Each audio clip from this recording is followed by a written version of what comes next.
Hello and welcome to week 5, where we are going to spend the first 2 days, and probably, I'm going to be honest, some of Wednesday for your work time, talking about related rates. So if you remember related rates from previous year, you might feel a little twinge of horror, but that's all right. We're going to take our time. We're going to practice them.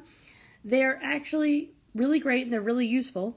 And I'm going to give you some tricks for the 3 different types of related rate problems that you're going to run into. Feel free to, this video is going to get a little bit long, so feel free to pause and come back to it as you need to.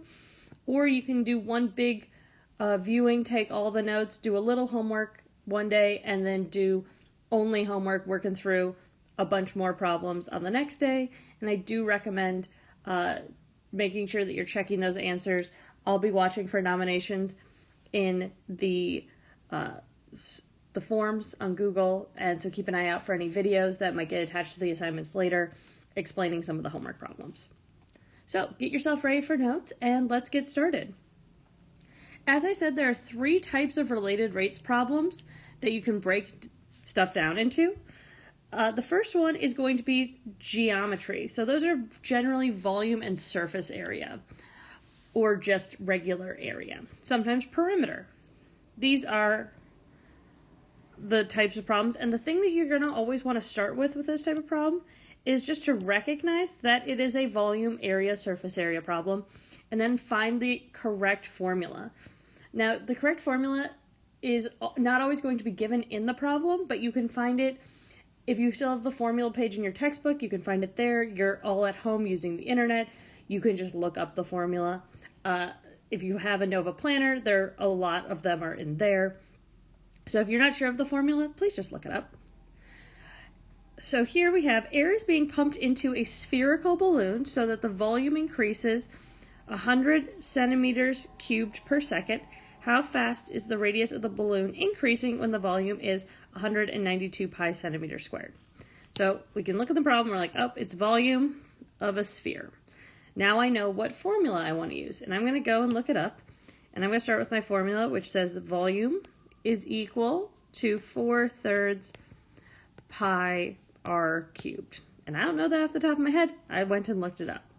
So once you have the formula, the next step that you're going to do is you're going to take the derivative in terms of t of that formula. So we take it in terms of t because we're always looking at things in terms of time for related rates. So you're taking the derivative, the change, in terms of time. And this is going to use implicit differentiation because none of the variables here are time. So we're just going to go through implicit differentiation, and we're going to say, well, then here we have dv dt, and then we have a constant, 4/3 pi as our constant, the derivative of r, which is 3r squared, and then dr dt. So once we have this, then what we want to do is plug in our numbers that we do have and solve, just like we would of any equation. So as long as you can do these first 2 steps well, and use implicit differentiation, these problems aren't as bad as maybe you remember. So if we're looking here, we know that the volume is increasing at 100 centimeters cubed per second. So whenever you see the word per, that means that it's going to be one of the derivatives, because this is a rate. It's volume per time. In this case, it's radius per time, which is the thing that we're actually solving for in this case. So in this case, we know that the change in volume is 100 equals 4/3 pi, and then we have 3r squared. And since we know that this derivative is what we want, that means we need to know our dv dt and we need to know our r, because those are our 2 other variables. Now, how do we find out what r is? Well, we look at our last piece of information that we have in this problem, which is that the volume is 192 pi centimeters squared.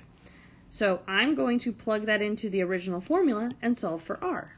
Okay. Divide both sides by pi, multiply by 3, divide by 4. We end up with r squared is equal to, oh, not squared, that would be much different. R cubed is equal to 144, meaning that r is equal to approximately 5.291. If you want to just put in the cube root of 144, when you plug in here, that's just fine by me. Cube root 144 squared, r prime, and then it's just a division problem.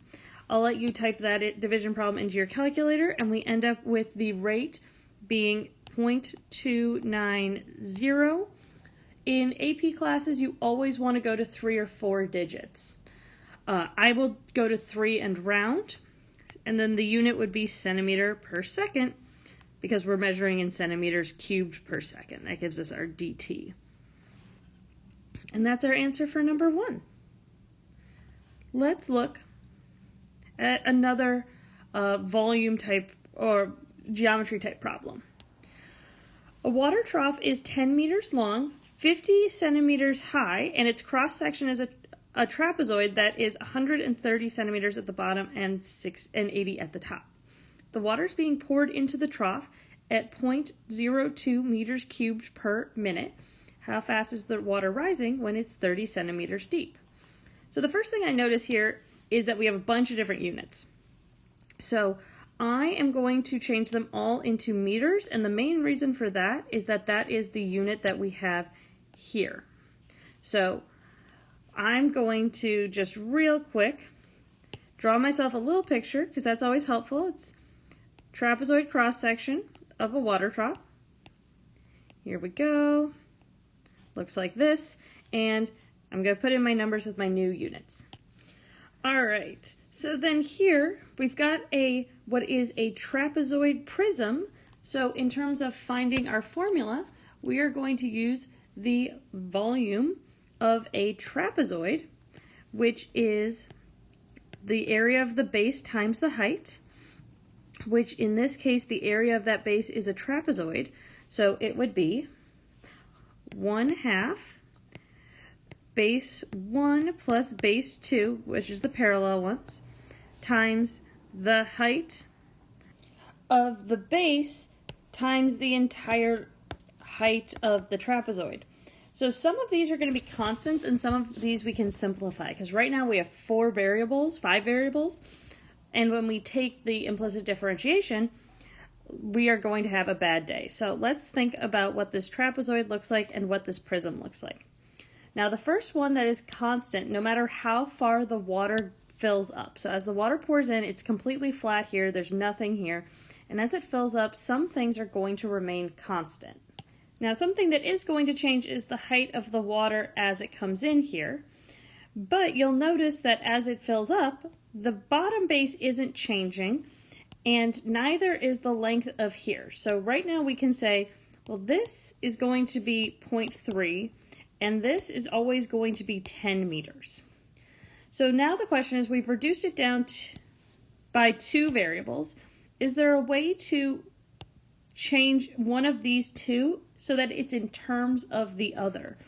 And the way that I think about this with trapezoids is that the base here, this amount is going to stay also constant inside of this rectangle in here. These parts are changing. So I'm going to use this space over here to think about that the area of a trapezoid is a rectangle plus, in this case, isosceles triangles like this. And we can say, all right, well, if this was the full one, together this would be 0.25, and this would be 0.25. So all together, this remaining portion up here is 0.5, and the height is 0.5, and this is proportional as it continues up. So if this extra distance is 0.5 at the top when the height is 0.5, this extra distance at the top is h when the height is h. So if you have questions about what that proportionality looks like, you can think of it as the ratio of the height of the triangle over the base of the triangle is always going to be the same as the original, whose height was 0.5 and whose base was 0.5. So in this case, we know that base 2 is equal to 0.3 from here plus h. So I'm going to replace that. So here's the formula with those in. We've now reduced it down to just 2 variables. This is again all part of the finding the formula section. And I'm going to simplify it a little bit farther even with combining like terms and distributing. So then we have 5h times 0.6 plus h. And I'm going to just make myself a little space here, erase all of the not as easy to deal with formulas, and I am just going to use the formula volume is equal to 3h plus 5h squared, which is a much easier formula to work with. So once you've plugged in any constants and simplified your formula, just like last time, we are going to use implicit differentiation, and we'll say d dt of this whole formula, which gives us, I'm just going to bring it over here, dv dt equals 3dh dt plus 5, and then 2h is the derivative of h squared times dh dt, or h prime.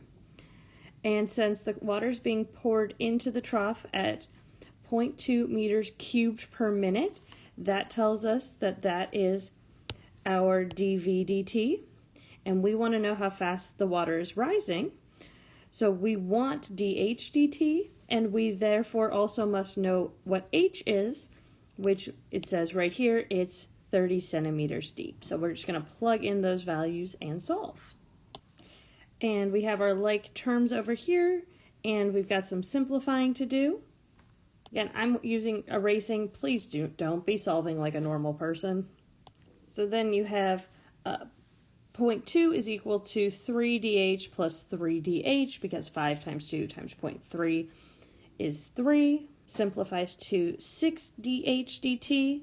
When we divide by 6, we end up with dh dt is equal to 1/30 meters per second. Now, I know this has been a long video. If you want to pause here, you absolutely can. This first section is majority geometry type problems. If you want to keep going, you can look at this next section with me now. So here, the next type of problem is going to be a Pythagorean theorem problem. And the main thing you're going to want to do for this one is draw the triangle. Now, the most traditional ones of these are like things sliding down a wall, ladders, those sort of problems. We're going to look at one that's a little bit harder to see that's a Pythagorean theorem problem, and I'll point out the clues to why we can identify this and how to draw the picture. So, 2 boats 10 kilometers apart start traveling north at the same time in parallel. If one boat is traveling 45 kilometers an hour and the other is traveling 55 kilometers an hour, how fast is the distance between them changing? Now, the first thing that's going to tell us, oh, this might be a Pythagorean theorem problem, is we're talking about distance between 2 objects. So if I draw this picture out, we have our 2 boats, and they're going to start traveling north at the same time. One's going a little bit faster than the other, so it gets a little bit farther in that amount of time. And then the distance between them is here. And you might say, hey, that still doesn't really look like a triangle. So we're going to add in this distance, which is constant because it's the same as it is down here, because they were 10 kilometers apart. And then this creates our right triangle. And that's going to be our Pythagorean theorem problem, where this is the distance we want to know. Now, in order to use the Pythagorean theorem, we're still going to, as we sort of think about it from our last lesson, start with the formula, and we're going to plug in our constants. Now, we do know that this one side is always going to be 10, so that's going to be our constant here, and then this distance is changing. It started as 0 at the beginning, and it's going to progressively get wider, and we're interested in the distance of the hypotenuse, so I've now got a squared plus 10 squared equals d squared. And then I'm going to take the derivative in terms of time, just like we would before. And the way that that will be is the derivative of a squared is 2a, and then dA dt, or if we want to use prime, I haven't been, but you can, times the plus the derivative of the constant, which is just 0, is equal to the derivative of 2d for d squared times d prime. Nice thing here, we can do some simplifying. We don't need the plus 0. We can divide both sides by 2, and now we just have a nice proportion. So now we have 4 unknowns that we want to plug in, and we have only the one that we actually want, which is how fast the distance between them is changing. So we're only really interested in this one. So we need to find the distance between them after 2 hours. We need to find this vertical distance after 2 hours, and we need to find the speed at which that is changing. So these first two, this one and A and D, are relatively easy. We're going to use the Pythagorean theorem. I'm going to use this space over here to say, well, I know that this is D, this is 10, and A, and I'm going to use the other formula, which is that distance is equal to speed times time. So the boats have each traveled from their initial place. This slower one has gone at 45 miles for 2 hours. So that means that it's gone 90 kilometers, with the unit. And then the slightly faster boat is 55 kilometers per hour for 2 hours. So that boat has gone 110 kilometers, meaning that the distance between them is now 20 kilometers. Nice subtraction problem there. We can use the Pythagorean theorem then to solve for D. 10 squared plus 20 squared equals D squared. So D is equal to 10 root 5. I will let you do the algebra for that so that this video doesn't become 30 minutes long. So now we have our A and D values. We can plug those in. We still need to find A prime. Now A prime is the distance in between them, and so you can think that A is equal to the distance that boat A, the difference between boat B and boat A. Now that also applies to their rates, because as we can see, they are all just single term with an exponent of 1. Now the rate of boat B is 55. The rate of boat A is 45 per hour. And so then the rate of the distance in between them is 10. So now we get 20 times 10 kilometers per hour equals 10 root 5 times D prime.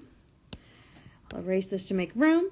And from there, it's again some division and solving. And you will end up with the rate that the distance between them is increasing is 4 root 5, and then the unit, because it's distance, kilometers per hour. So that's a more complex Pythagorean theorem one. For a lot of these, again, it's going to be ladders sliding down walls, those ones that you might remember from last year. Now, the last type of problem is going to be a trig problem, and this is generally the ones that students struggled with the most last year, and what is really tricky is drawing the triangle and then picking the correct ratio. And so it's really going to want to start with figuring out exactly that it is a trig problem so that you're not accidentally doing it as with the wrong type. So a man walks along a straight path at 4 feet per second. A searchlight located on the ground 20 feet from the path is focused on the man.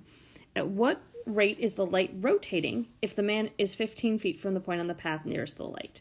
So the key word here that tells us, oh, this isn't a Pythagorean theorem problem, this isn't a geometry problem, is the idea of a rotating force. Because the idea with that is if you think about the unit circle, it's going around and around and around and around. That's the same thing here. We're talking about something rotating on a center axis. Like think of this as the light as it's shining on the person going around and around and around.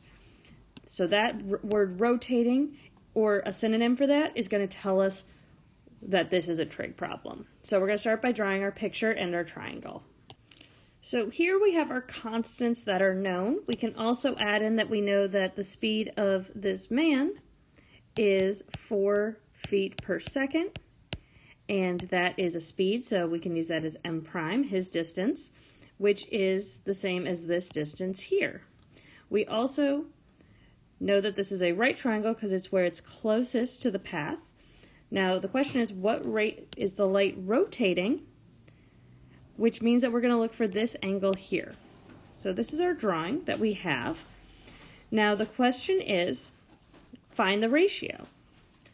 Well, the ratio that we can pick any of them, right? We've got our sine, cosine, and tangent, and we can pick any of them, but some are going to be a lot easier than others. And in this case, I'm going to use tangent, and that's because if I'm dealing with this red angle theta here, I know this side, which is constant, and this is my adjacent side, and I'm worried about this side, which is the opposite. So tangent's going to be the obvious choice, because we have our tangent of theta then is equal to opposite over, I wrote hypotenuse, foolish me, adjacent. Now this is our formula, and again we're going to plug in our constants that we do know. Now the adjacent is always going to be 20, so we can plug that in here. And theta and the opposite side are changing. So at this point, since those are changing, we can take our derivative in terms of t, which gives us the derivative of tangent is secant squared theta, d theta dt, and then equals, I'm going to separate this as 1/20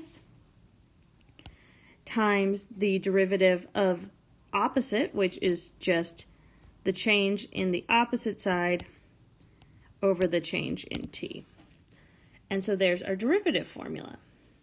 Now the question is, what rate is the light rotating? So we want to find this, meaning that we need to plug in answers for theta. We need to find theta, and we need to find the change of the opposite, which we already know because the opposite is the distance that the man is walking.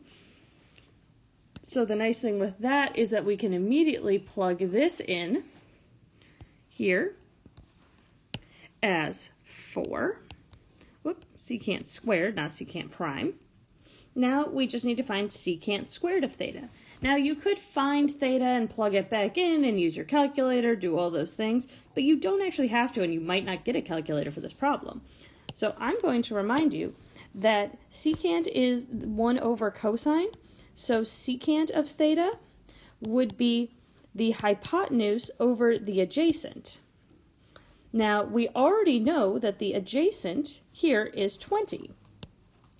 And the hypotenuse we can find using our Pythagorean theorem, since we know that the distance the man is 15, and I will leave that solving up to you, but this would be 25. So secant of theta is 5 over 4. Again, you can do this with a calculator. This just seems significantly easier. And so then when I actually solve this and plug it in, secant squared is 25 over 16 for squared. We want to find theta prime is equal to 4 over 20, which is 1/5. Meaning that if I get theta prime by itself, that is 16 over 125. And then the units would be radians, because we're rotating, and then we look for our unit in time per second. Second. So I know this was a really long video. Hopefully you paused it, you didn't do it in one fell swoop. If you did, good for you. Take a little break, do 10 minutes of work, and then you can come back tomorrow and do the rest. Leave me any questions that you have in the forums or in the comments, or feel free to make an appointment slot, and I'll talk to you later.